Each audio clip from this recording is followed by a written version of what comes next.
Je lis du livre de Genèse, chapitre 21, les versets 1 à 3, ce qui suit.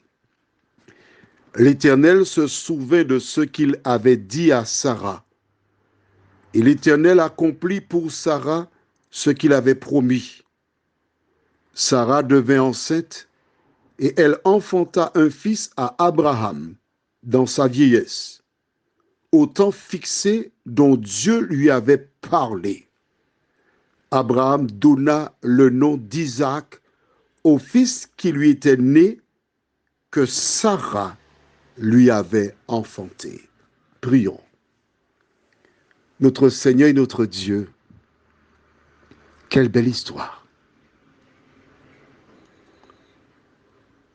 En appelant Abraham, tu fis une promesse.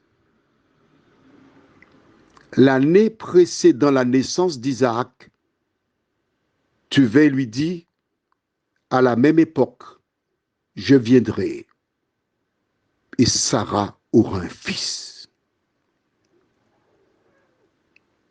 Tu as tenu ta parole. Aide-nous à bien comprendre ce que nous lisons, nous t'en prions. Au nom de Jésus et pour ta gloire éternelle. Amen.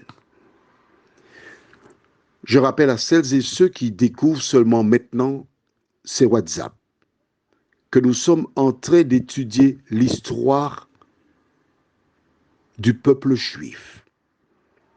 Je voudrais rappeler que cette histoire, c'est l'illustration de l'histoire de la race humaine.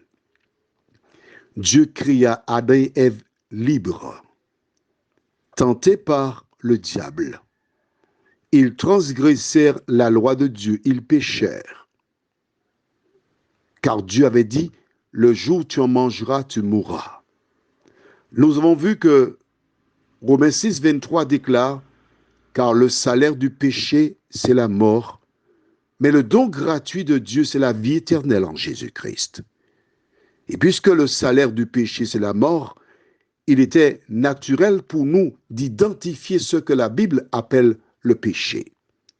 Dans les anciennes Bibles, on trouve dans 1 Jean 3, verset 4, « Quiconque pêche transgresse la loi, et le péché est la transgression de la loi. » Lorsque Dieu déclara à Adam et Ève dans Genèse 2, versets 16 à 18, « Le jour où tu en mangeras, tu mourras », il était sous-entendu que le jour où tu mangeras, tu auras péché, ou encore tu auras transgressé la loi.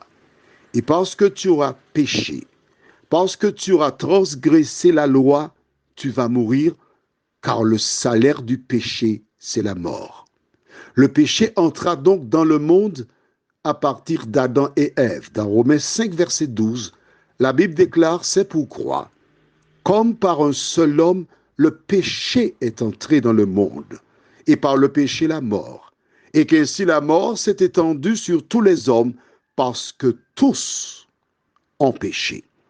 Si Adam et Ève ont péché, ou encore transgressé la loi, c'est parce qu'elle existait à la création du monde.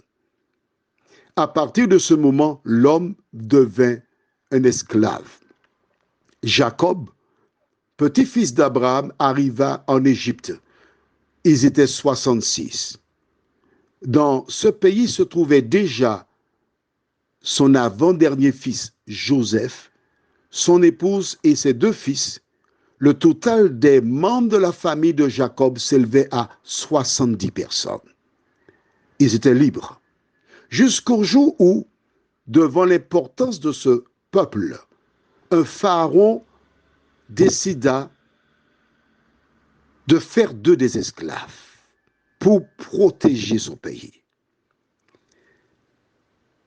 Et ils devinrent esclaves.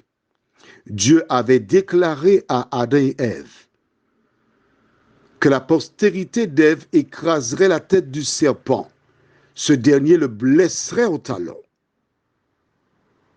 Le même Dieu dit à Abraham, « Sache que tes descendants seront oppressés dans un pays, mais à la 4e génération, 400 ans plus tard, je les ferai sortir de ce pays. » sans indiquer le nom du pays. Dieu donc a prévu un libérateur pour la race humaine. Son nom, c'est Jésus de Nazareth. Dieu a prévu un libérateur pour le peuple hébreu. Et nous le verrons plus tard, son nom, c'est Moïse. Dieu dit à toutes celles et ceux qui acceptent Jésus qu'aussi longtemps qu'ils demeurent fidèles, qu'ils entreront un jour sur une nouvelle terre où la justice habitera.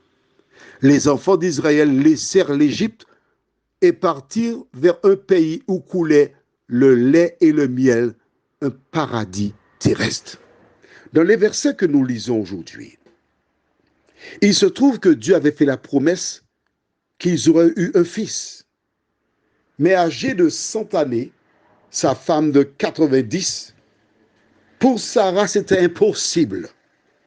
Pour Abraham aussi, c'était impossible. Mais la Bible nous montre qu'au temps fixé par Dieu, Sarah mit au monde ce garçon qui se prénommait Isaac. À travers cette histoire biblique, Dieu désire t'inculquer, m'enseigner que nous devons cultiver la patience. Car toutes les fois que Dieu dit quelque chose, il tient toujours sa parole. Il réalise ses promesses. Prions. Seigneur, c'est à l'âge de 75 ans qu'Abraham partit pour ce pays que tu avais promis. Conformément à ta parole, Seigneur, cet homme fit ce que tu lui demandas. Tu avais dit qu'il aurait un enfant, un fils. C'est toi qui as choisi le prénom de ce fils. Lorsque les temps furent arrivés, Isaac vint au monde. Seigneur, nous te bénissons pour cela. Car à travers cette expérience, tu nous dis d'apprendre la patience. Tu nous inculques que tu n'es pas un homme pour mentir, ni un fils d'homme pour se repentir. Lorsque tu dis cela, tu réalises ta parole. Merci pour cette parole, Seigneur. Aide-nous à grandir spirituellement. Aide-nous à avoir une foi grandissante chaque jour, nous t'en prions, au nom de Jésus et pour ta gloire éternelle. Amen. Je te souhaite une bonne nuit sous le regard de Dieu.